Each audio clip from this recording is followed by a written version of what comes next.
한 이틀 정도 시간이 지나니까 건더기 같은 게 생기더라고요.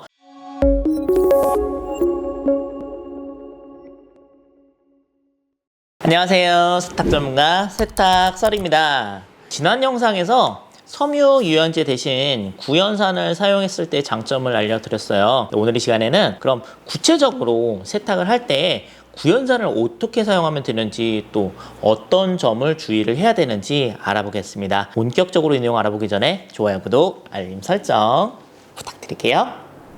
제가 많은 시청자들과 소통을 하다 보니까 과탄산소다, 베이킹소다, 또 그리고 구연산 이름만 막연하게 아시고 실제로 어떤 성질이 있는지 모르시는 분들이 꽤 많으시더라고요. 실제로 이름이 일단 좀 어렵죠. 그런데 이것만 기억하세요.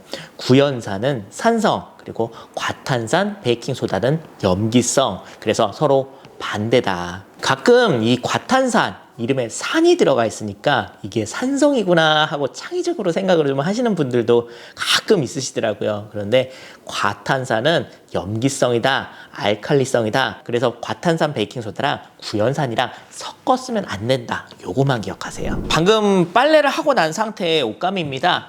보기에는 좀 멀쩡해 보이는데 여기에다가 페놀프탈레인 용액을 뿌려볼 거예요. 자, 한번 보세요. 약간 핑크색으로 변합니다. 세제의 알칼리 성분이 이렇게 옷감에 남아있다는 거죠. 이 알칼리 성분 때문에 옷감이 뻣뻣해지고, 또 시간이 지나면 옷감 색이 점점 어두워지거나 누래지는 현상이 발생하는 거예요. 그래서 이거를 마무리 헹굼해서 산으로 중화를 해줘야 되는 건데요. 대표적으로 구연산을 사용하시게 되는 것이죠. 물론 뭐 식초 사용하셔도 됩니다. 하지만 많이 사용하면은요 냄새가 남을 수도 있으니까 저는 구연산 더 추천드립니다. 간단하게 사용하시는 방법은 섬유유연제 칸에다가 구연산을 티스푼으로 한두 스푼 정도 넣으시고요. 뜨거운 물을 부어서 녹여주세요. 대충은 이렇게 사용하시면 되는데, 구연산이 대체적으로 물에 잘 녹기는 하지만 녹는 데까지 시간이 좀 걸리기 때문에 다 안 녹은 가루가 옷감 사이에 박힐 수도 있어요. 따라서 미리 녹여서 구연산 섬유유연제를 만들어 보시는 것도 좋을 것 같습니다. 구연산 섬유유연제 한번 만들어 보겠습니다. 너무 정확하게 비율을 맞출 필요는 없어요. 좀 더 넣으셔도 되고 덜 넣으셔도 상관없습니다. 빨래가 그런다고 덜 되거나 옷감이 상하는 건 아니기 때문에 대충 하시면 됩니다. 좀 연하게 타시면 그만큼 더 넣으시면 되고, 진하게 타면 덜 넣으셔도 되는데, 보통 섬유유연제 칸에다가 미리 집어넣게 되잖아요. 그러려면 너무 좀 묽게 타면은 사용하기가 힘들더라고요. 그래서 저는 약간 진하게 타는 거를 추천드리는데요. 대략 구연산 10% 정도 수용액을 만든다라고 보시면은요, 섬유유연제 칸을 채울 만큼 사용하시면 적당하지 않나, 그런 생각이 듭니다. 구연산 10% 수용액은요, 쉽게 얘기해서 1리터 기준 100g 정도 구연산이 들어가면 되는 거예요. 그래서 밥숟가락으로 한 10숟가락 정도 넣어주시면 될 것 같습니다. 그래서 이렇게 넣어주신 다음에 그냥 이렇게 잘 섞어주시면 되고요. 약간 온수 사용하시면 좀 더 잘 녹겠죠? 이렇게 미리 녹여서 사용하시면 될 것 같습니다. 이게 구연산이 중국산이 있고 또 오스트리아 구연산이 또 유명하다고 하더라고요. 근데 오스트리아 구연산이 불순물이 없는 식용 구연산이라고 하는데, 그래서 약간 좀 비싼 것 같고요. 근데 우리는 먹을 게 아니니까 그냥 싼 거 사용하셔도 되지만, 중국산은 불순물이 있어서 그런지 한 이틀 정도 시간이 지나니까 건더기 같은 게 생기더라고요. 그래서 너무 많이 만들어 놓으면 좀 그럴 것 같아요.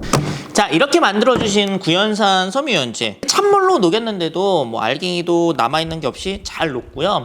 이렇게 만들어 놓은 구연산 섬유유연제를 세탁할 때마다 미리 섬유유연제 칸에다가 넣어서 사용하시면 될 것 같습니다. 주의하실 거는 섬유유연제 칸에다가 너무 많이 넣어서 넘치게 되면은요, 세제랑 밀이 섞여요. 그래서 세제의 세척력이 확 떨어진다는 거. 자, 그리고 구연산 섬유유연제가 다 좋은데 하나 아쉬운 게 있어요. 뭐죠? 바로 향이에요. 자, 이제는 다 아실 겁니다. 제가 좋아하는 거, 요거 에로마 오일. 에로마 오일을 사용하실 때 한 몇 방울 정도 넣어주시면은요, 향도 은은하게 나는 이제 천연 구연산 섬유유연제가 될 것 같습니다. 구연산 섬유유연제로 헹굼을 하고 난 뒤에 이런 세탁물에다가 페놀프탈레인 용액을 이렇게 뿌려보면은요, 색깔도 변하지 않고 알칼리 성분이 남아있지 않다는 걸 알 수가 있네요. 자, 주의하실 게 하나 있어요. 혹시 세탁기를 일주일에 한 번 정도 아주 가끔 돌리는 가정이라면 구연산수가 마지막 헹굼 때 들어가기 때문에 산성에 의해서 부식의 우려가 만에 하나 있을 수도 있습니다. 따라서 가끔 세탁기를 돌리는 집이라면 세탁기를 사용하고 나서 맹물로 헹굼을 한 번 정도 해서 세탁동을 깨끗하게 헹궈내는 것도 좋을 것 같습니다. 한편 구연사는 락스와 함께 사용하면 염소가스가 발생하기 때문에 절대로 락스와 함께 사용하시면 안 된다는 거 잊지 마세요. 이렇게 만든 구연산 섬유유연제는 세탁뿐만 아니라 화장실 물때를 없앤다든지 다양한 세탁에 활용할 수 있으니까요. 이렇게 만들어서 애끼지 마시고 그냥 팍팍 쓰시면 좋을 것 같습니다. 또 이렇게 만들기 힘드시다면 요즘에는 또 섬유유연제가 아예 구연산 베이스로 나온 것도 있으니까요. 구매에 참고해 보시면 좋을 것 같네요. 그럼 다음 시간에 만나요. 찔빠!